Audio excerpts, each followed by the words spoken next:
ও ভাই, আমার আকৃতি কেমন হবে এটা ফিক্স করার দায়িত্ব যদি আল্লাহ আমাকে দিত, আমি কি করতাম বলেন তো দেখি, উত্তর দেন।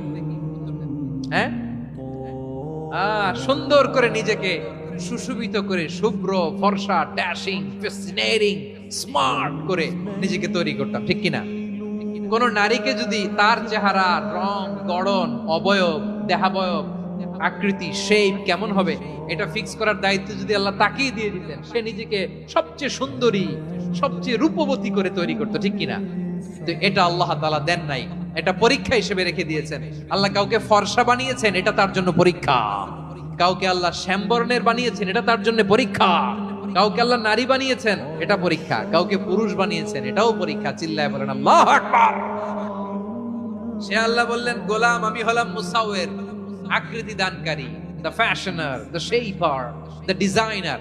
এজন্য কারো চেহারা নিয়ে আজকে থেকে আমরা আর কোনো বাজে মন্তব্য করব মনে থাকবে।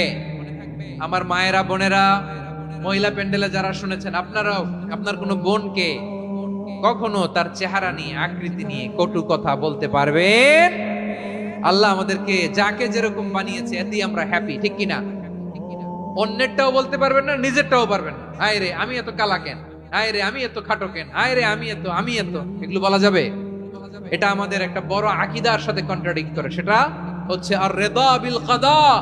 বিশ্বাসীরা আল্লাহ যেটা আমাদের জন্য কাদা ফয়সালা করেছেন এটাতে রাদি থাকে, সন্তুষ্ট থাকে, ঠিক কিনা বলেন?